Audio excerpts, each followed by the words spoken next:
오늘은 여러분들과 함께 예수님처럼 행복하기라는 제목으로 말씀 나누려고 합니다.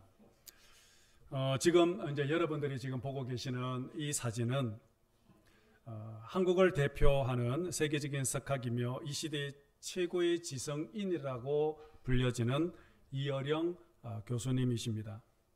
2년 전 88세의 나이로 별세하셨는데요. 초대 문화부 장관과 또 이화여대 석좌 교수로 지내면서 한국 현대사에 남긴 사상적 영향력은 참으로 그야말로 독보적이며 비교 불가입니다. 그는 평생 무신론자로 살다가 딸 이민아 목사의 전도를 통해서 73세에 예수를 믿고 그리고 세례를 받고 이제 그리스도인이 되었습니다. 이제 기독교인이 된 이후 이제 그의 남은 생, 그의 생을 마감하기까지 그는 기독교 신앙과 관련된 많은 저서를 남겼습니다. 예를 들어 어느 무신론자의 기도, 지성에서 영성으로, 소설로 떠나는 영성순례, 지성과 영성의 만남, 의문은 지성을 낳고 믿음은 영성을 낳는다. 이어령의 마지막 수업, 그리고 메멘토 모리, 이렇게 수많은 기독교 작품을 남겼는데 그는 평생 무신론자로 살던 그가 마지막 남은 그의 인생 15년은 70년의 무신론자의 삶과 결코 비교할 수 없을 만큼 가장 값지고 참으로 은혜로운 삶을 살았다라고 할 수 있을 것입니다. 고인이 남긴 가장 마지막 작품이 메멘토 모리입니다. 고인은 평생 그의 마음속에 메멘토 모리라는 단어를 품고 살았다라고 합니다. 이 메멘토 모리는 죽음을 기억하라 라는 라틴어입니다. 너는 반드시 죽는다라는 것을 기억하라. 메멘토 모리. 이 단어는 옛날 로마 제국에서 전쟁에 나갔던 장수가 전쟁에서 승리하고 돌아오면 성전의 그 기쁨을 시민들과 함께 나눌 때에 시민들이 열렬히 승리한 장군들과 군사들을 환영을 할 때 그때 성전한 장군 뒤에 노예들이 따라다니면서 크게 외쳤다라고 합니다. 메멘토 모리, 메멘토 모리. 너는 반드시 죽을 것을 기억하라. 너도 언젠가는 죽을 것을 기억하라. 왜 시민들은 이렇게 전쟁에서 승리한 군인들을 향하여 메멘토 모리, 메멘토 모리 그렇게 외쳤을까요? 그것은 어쩌면 전쟁에서 승리했다고 해서 영원히 죽지 않을 것처럼 우쭐대지도 말고 교만하지도 말고 너도 언젠가는 죽게 될 것이라는 것을 기억하고 겸손하게 살아라는 그런 의미에서 아마 생겨난 전통이라고 합니다. 메멘토 모리, 이 책은 이어령 교수님이 남긴 마지막 작품입니다. 이 책은 삶과 죽음 그리고 신과 관련한 인간의 권원적인 질문에 대해서 답을 하고 있는 그러한 책입니다. 이 책은 삼성그룹의 창시자였던 고 이병철 회장이 죽음에 이제 직면하게 되었을 때 카톨릭 신부에게 24가지의 질문을 했다라고 합니다. 그런데 이어령 교수님은 그때 이병철 회장이 남겼던 그 질문에 대해서 개신교의 입장에서 다시 그 질문에 답을 하는 형식으로 집필을 했다라고 합니다. 이 24가지의 질문 가운데 제일 처음 나오는 질문이 뭐냐 하면은 신의 존재에 관한 그러한 질문이라고 합니다. 신의 존재를 어떻게 증명할 수 있는가? 신은 우주와 만물의 창조주라고 하는데 무엇으로 증명할 수 있는가? 하나님이 인간을 사랑한다면 왜 고통과 불행과 죽음을 주는 것인가? 이러한 질문들이었던 것입니다. 평생 부와 명예를 누렸던 이병철 회장도 가톨릭 신부에게 신에 대한 그러한 근본적인 질문을 던졌지만 그는 명쾌한 해답을 얻지 못하고 세상을 떠났다라고 말을 합니다. 모든 권력, 명예, 부를 누렸던 이병철 회장도 어느 인간과 똑같이 죽음 앞에 놓여 있을 때에 비로소 신에 대한 갈망과 목마름이 있었던 것이었습니다. 그런데 이어령 교수님은 이러한 질문에 대해서 명쾌하게 답을 풀어가고 있습니다. 바로 그 질문에 대한 답의 중심에는 바로 믿음이 있었다라는 것입니다. 즉 믿음이 있다면 신에 대한, 즉 하나님에 대한 존재 자체를 결코 부정할 수 없다라는 것입니다. 다시 말하면 하나님과 나와의 이 관계는 증명하는 그러한 관계가 아니라 믿음의 관계고, 또한 하나님은 믿음의 대상이다라고 했습니다.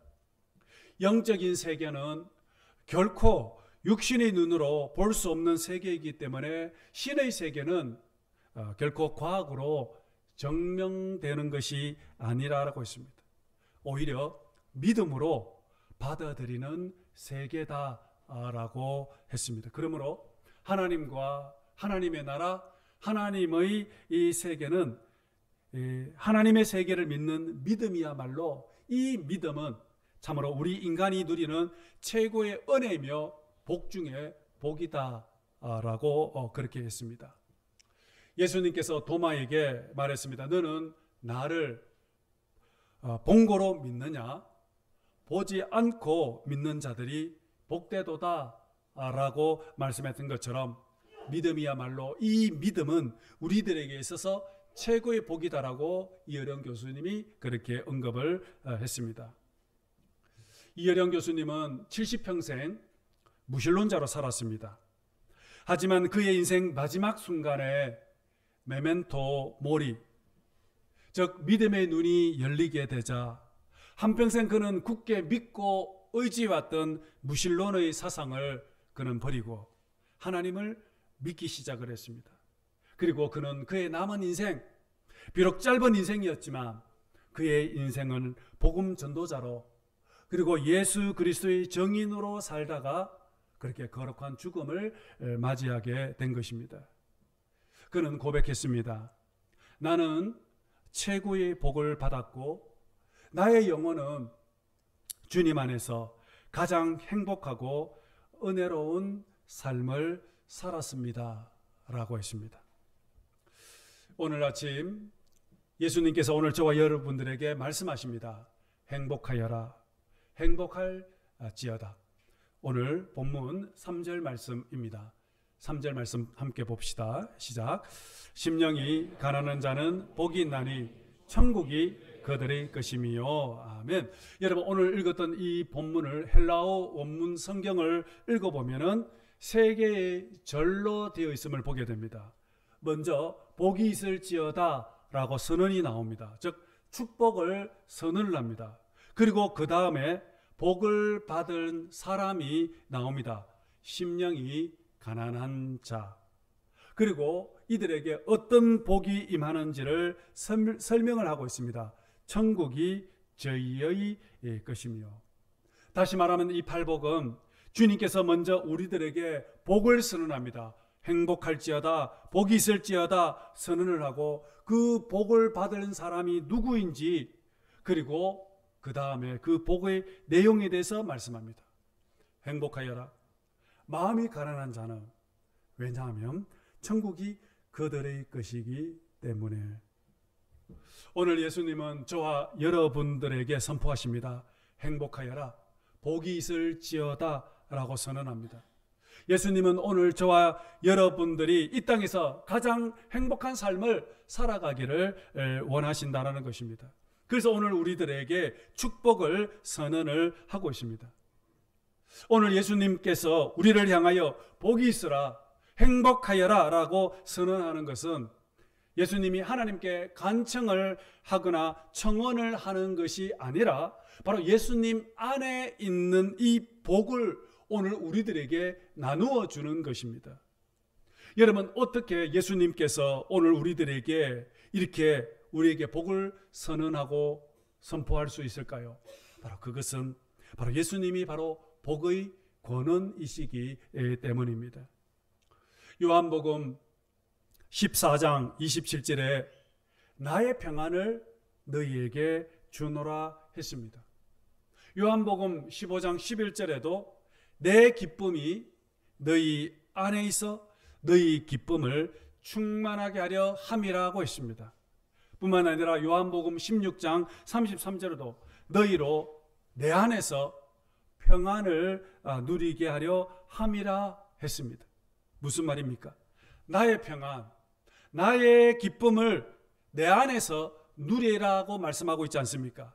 여러분, 이것이 바로 영적 비밀입니다. 여러분, 우리가 행복하기 위해서는 무엇보다도 예수님 안으로 우리는 들어가야 합니다. 우리는 예수님과 하나가 되어야 한다는 것입니다. 내 마음의 뿌리를 예수님께 내려야 합니다. 그때 비로소 우리는 하늘 행복과 천국의 그 기쁨이 오늘 저와 여러분의 것이 될 수 있게 되는 것입니다. 오늘 본문을 가리켜서 팔복이라고 그렇게 우리는 부르고 있습니다. 팔복은 말 그대로 8가지의 복이라는 것입니다. 우리가 팔복을 읽어보면 먼저 항상 복이 있으라, 복이 있나니 먼저 예수님이 선언을 하고 있습니다. 그래서 이 8가지 복을 선언해서 팔복이라고 이름을 붙였습니다. 그런데 여러분, 이 팔복에는 우리가 꼭 명심해야 될 그러한 진리가 있습니다. 바로 그것은 뭐냐면 이 팔복은 바로 예수님 자신의 성품이면서 동시에 예수님을 따르는 제자들, 오늘 저와 여러분들의 성품에 대한 가르침이라고 할 수가 있습니다. 저는 이 팔복을 가리켜서 예수님의 초상화와 같다라고 그렇게 말하고 싶습니다. 우리가 이 팔복을 천천히 엄미를 해보면 마치 예수님을 보는 것 같습니다. 8가지의 색깔의 수천 개의 작은 돌로 만들어진 예수님의 그러한 모자이크 초상화가 바로 이 팔복을 통해서 우리가 느끼게 된다는 것입니다. 예수님의 모습을 살펴보면 예수님에는 심령의 가난함이 있습니다. 예수님의 마음에는 애통함도 있었습니다. 또한 예수님의 마음은 온유함이 있다라는 것입니다. 또한 의에 줄이고 또한 목마름이 있고 예수님의 얼굴에는 화평이 있었습니다. 또한 의를 위해서 핍박을 받은 흔적도 있었습니다. 이렇게 팔복에는 바로 예수님의 초상화가 있음을 우리는 깨닫게 됩니다. 그런데 오늘 예수님께서 이 말씀을 전하는 이유가 무엇일까요? 바로 그것은 너희들도 나처럼 되어라 라는 것입니다. 우리도 예수님처럼 되어라는 것입니다. 여러분, 이 팔복은 바로 예수님의 자신의 성품이기 때문에 우리가 예수님을 배우고 우리가 예수님을 따르고 예수님을 닮게 될 때 비로소 우리는 예수님처럼 참으로 복이 있는 사람이 될 수 있다라는 것입니다. 그렇다면 여러분, 왜 심령이 가난한 사람이 행복한 것일까요? 많은 사람들이 팔복을 읽으면서 오해하는 한 가지가 있습니다. 그것은 바로 우리가 심령이 가난한 사람이 되면 천국이 우리의 것이 될 수 있다라고 그렇게 생각을 합니다. 하지만 이것은 잘못된 생각입니다. 예수님은 이 축복을 선언할 때 복이 있으라 라고 선언할 때 이것은 천국에 들어가기 위한 조건으로 우리에게 말씀하는 것이 아닙니다. 원문을 읽어보면 먼저 예수님은 복이 있을지어다 복을 선포하고 있습니다. 너희들은 행복할지어다 라고 선언을 하고 있습니다. 심령이 가난한 자들. 왜냐하면 천국이 이들의 것이기 때문에 라고 되어 있습니다. 심령이 가난한 자들은 복이 있다라고 하시는 이유가 무엇입니까? 바로 천국이 벌써 이미 그들의 것이기 때문에 이 사람들 것이기 때문이라는 것입니다. 여러분, 이 심령이 가난한 것은 천국에 들어가기 위한 조건이 결코 아니라는 것입니다. 천국은 벌써 이미 심령이 가난한 제자들의 것이다라고 지금 말씀하고 있는 것입니다. 여러분, 이것이 얼마나 복된 일입니까? 세상 사람들은 행복하기 위해서, 복이 있는 사람이 되기 위해서 얼마나 많이 노력을 하고 있습니까? 하지만 우리는 이 땅에서 결코 행복한 삶을, 복된 삶을 누릴 수 못하고 있습니다. 하지만 오늘 우리는 어떤 노력을 해서 천국을 소유하는 것이 아닙니다. 어떤 수고를 해서 우리가 기쁨을 누리는 것이 결코 아니다라는 것입니다. 어떤 보상으로, 우리가 노력의 보상으로 해서 얻는 것이 결코 아니다라는 것입니다. 여러분, 천국은, 여러분, 하나님의 나라는 바로 하나님의 아들 예수 그리스도를 믿을 때, 그때 비로소 우리에게 주어지는, 값없이 주어지는 은혜라는 것입니다. 예수님이 내 안에, 내가 예수님 안에 있을 때, 그때 비로소 우리는 하늘의 평강이 내 안에 임하게 되고 내 영혼 속에 천국의 그 기쁨이 스며들게 되는 것입니다. 그때 비로소 예수님을 통해서, 내 안에 계시는 그 예수님을 통해서 내 마음의 평안과 안식과 천국의 그 기쁨을 우리에게 누리게 되는 것입니다. 여러분, 이것이 바로 진정한 최고의 행복인 겁니다. 그러므로 여러분, 오늘 우리의 인생에 있어서 가장 소중한 것, 가장 귀한 것이 무엇일까요? 바로 우리 주님 예수 그리스도 아니겠습니까? 그러므로 우리가 가장 먼저 찾고, 가장 먼저 구하고, 가장 먼저 의지해야 될 것이 무엇입니까? 누구입니까? 바로 우리 주님 아니겠습니까? 오늘 아침 예수님께서 말씀하십니다. 행복하여라. 애통하는 자는 위로를 받을 것이다 라고 또 말씀을 하셨습니다. 여러분, 어떻게 애통하는 자가 행복할 수 있을까요?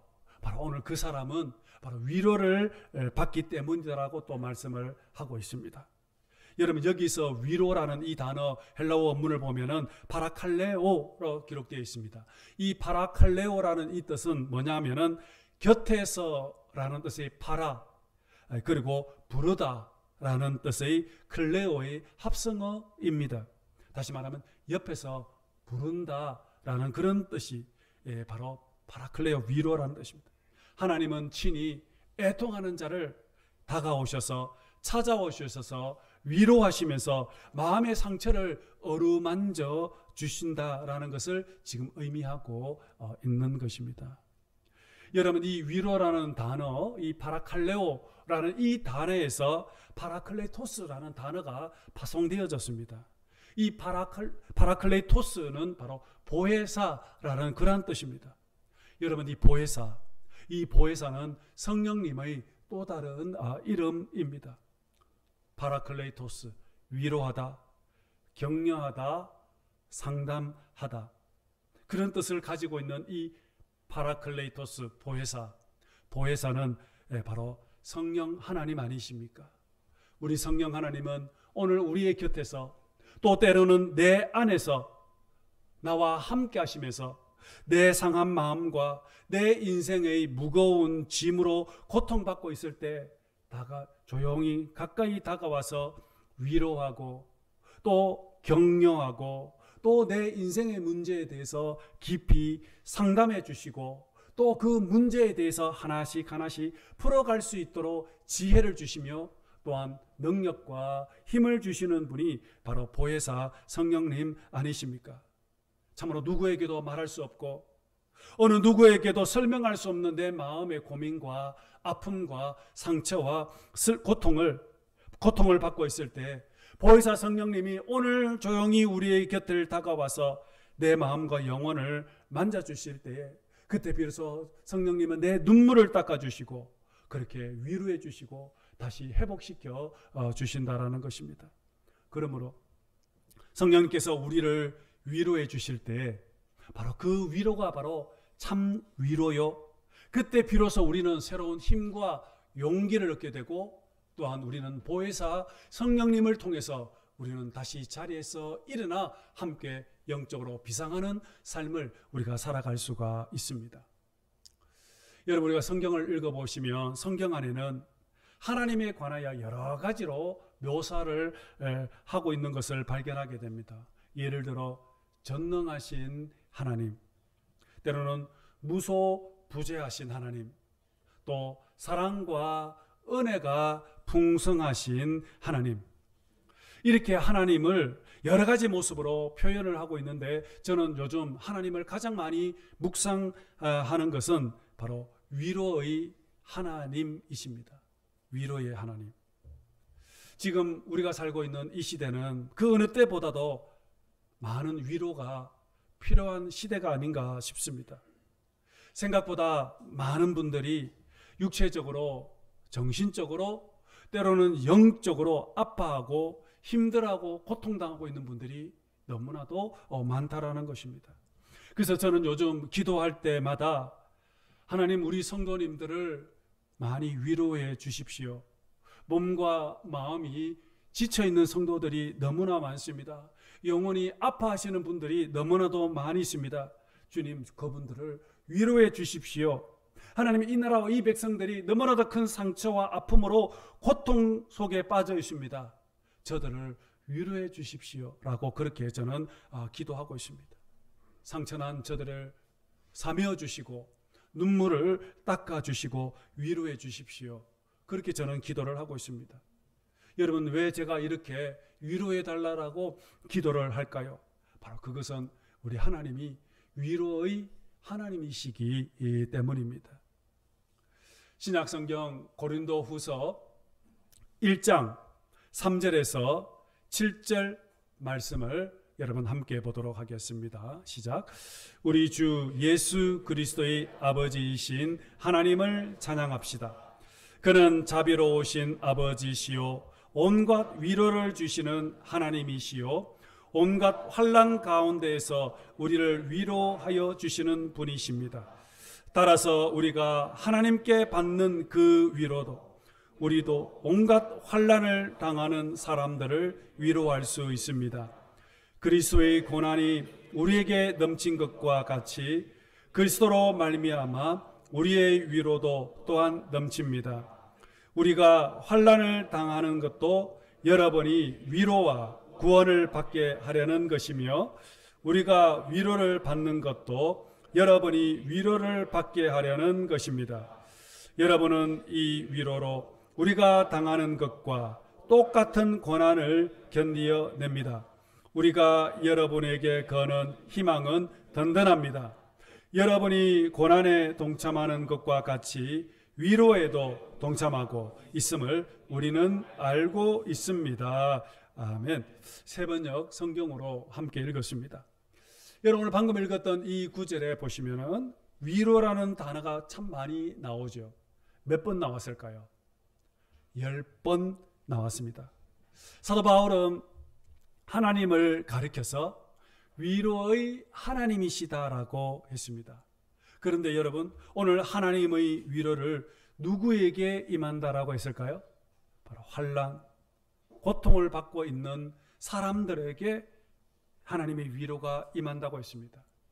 하늘의 큰 위로를 통해서 지금 어려움을 넉넉히 이겨내고, 또한 하나님의 위로를 통해서 또 다른 누군가에게 또 위로를 흘려보내어 하나님의 위로로 모두가 다시 일어날 수 있도록 그렇게 말씀을 하고 있는 것입니다. 오늘 예수님은 오늘 우리들에게 말씀하고 있습니다. 행복하여라. 애통하는 자는 위로를 받을 것이다 라고 말씀하고 있습니다. 저의 친구 가운데에 우크라이나에서 선교를 하고 있는 한재성 선교사가 있습니다. 한재성 선교사가 처음 선교를 시작한 것은 바로 중앙아시아에 있는 카자흐스탄에서 이제 선교를 시작을 했습니다. 사랑하는 아내와 10살과 7살 된 두 딸을 데리고 이제 카자흐스탄으로 가서 그곳에서 이제 사역을 하던 중에 이제 1년이 지난 어느 날 한 선교사는 선교하러 밖에 나갔고 또 두 딸은 학교에 갔을 때 집에 아내 혼자 남아 있었습니다.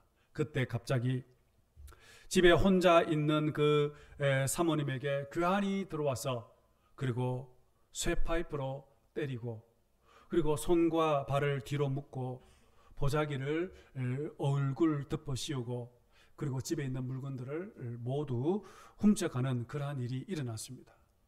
한재성 선교사가 집에 들어와 보니 집에는 온통 피 범벅이가 되어 있고 방에는 아내가 신음소리를 내며 피를 흘리며 죽어가고 있었던 것이었습니다. 괴한들에게 난자를 당하여 그래서 피투성이가 되어서 그래서 결국에는 그 땅에서 사랑하는 아내를 천국으로 보내야만 했습니다. 아내를 가슴에 품고 크게 막 오열을 했습니다. 하나님이 왜 나는 데려가지 않고 아내만 데리고 갔습니까? 그렇게 하나님께 울부짖으며 통곡을 했습니다. 하나님이 왜 이 먼 낯선 나라에 제 혼자만 이렇게 남겨두셨습니까? 하나님의 뜻이 어디에 있습니까? 한재성 선교사가 몇 년 전에 신앙 간증집을 폈는데 그 책 제목이 땅끝에 남은 자입니다. 그 책에 보면 이런 내용이 있습니다. 사랑하는 나의 아내의 영혼은 지금 카자흐스탄에 살고 있습니다. 그리고 내 마음 속에도 나는 고백하고 싶습니다. 나에게 만일 1000개의 목숨이 있다면 나의 아내를 바친 카자흐스탄 땅에 주기를 원하노라. 주님의 붉은 피가 내 영혼에 흐르고 있습니다. 그리고 나의 아내의 뜨거운 피도 함께 흐르고 있습니다. 이제는 나의 피를 드릴 차례만 남았습니다.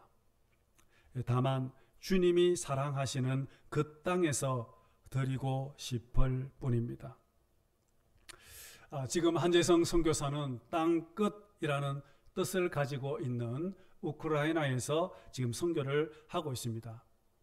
몇 년 전에 우크라이나에 전쟁이 일어났을 때 한인 선교의 선교사를 맡고 있을 그때에 전쟁이 일어나자 많은 한인들과 선교사들이 그렇게 한국으로 귀국을 할 때에 한재성 선교사도 한국으로 피신을 하려고 했습니다. 하지만 그때 그 순간에 그 땅에 있는 많은 영혼들을 두고 한국으로 돌아갈 수 없어서 이웃 나라에 피신을 하면서 그리고 이 우크라이나에서 죽어가고 있는 많은 영혼들을 보면서 도저히 가만히 앉아 있을 수가 없어서 그래서 그는 구호품을 들고 우크라이나 땅으로 들어가서 사역을 계속을 했습니다. 그가 왜 전쟁통에 한국으로 다시 돌아오지 않는 것입니까? 전쟁이 두렵지 않아서? 죽음이 두렵지 않아서? 아니요, 그도 두려웠습니다. 하지만 그의 마음속에 도저히 그 땅에 있는 영혼들을 두고 떠나갈 수가 없었던 것이었습니다. 그 땅을 향한 애통하는 마음이 있었기에 도저히 발길이 떠나지가 않았던 것이었습니다. 그 영혼을 불쌍히 여기는 마음, 하나님의 위로가 그 땅에 임하기를 간절히 바라는 마음이 있었기에 눈물로 그 땅을 위해서 기도하고 그리고 그들과 함께 그 땅을 지키려고 했던 것이었습니다. 오늘 주님께서 말씀합니다. 행복하여라. 애통하는 자는 위로를 받을 것이요. 여러분, 예수님도 보혜사다라고 했습니다. 보혜사이신 그 예수님께서 오늘 저와 여러분들을 위로해 주시기를 원하십니다. 오늘 저와 여러분의 심령 가운데 예수님으로 가득히 채워질 때 내가 예수님 안에, 예수님이 내 안에, 나와 예수님과 하나가 되어 이 땅의 삶을 살아가게 될 때 비록 그때 비로소 그 심령은 바로 천국이 나의 것이 되고 비록 이 땅에서 삶이 외롭고 힘들고 어려운 삶이 된다 할지라도 주님의 위로로 통해서 주님의 평안을 통해서 우리는 이 땅에서 가장 복된 자, 가장 행복한 삶을 살아가게 될 줄로 믿습니다. 오늘 예배드리시는 저와 여러분 모두 주님의 위로가 있기를 원합니다. 상한 마음, 아픈 마음, 인생의 무거운 짐을 지고 계시는 분 계십니까? 주님께 가까이 나가시고 주님을 찾으시고 주님을 붙잡을 수 있기를 바랍니다. 그때 주님께서 저와 여러분들의 심령 가운데 평안과 안식과 천국의 기쁨으로 충만한 삶이 될 줄로 믿습니다. 오늘 여러분 모두에게 하늘의 위로로 충만한 삶이 되기를 주님 이름으로 축복합니다.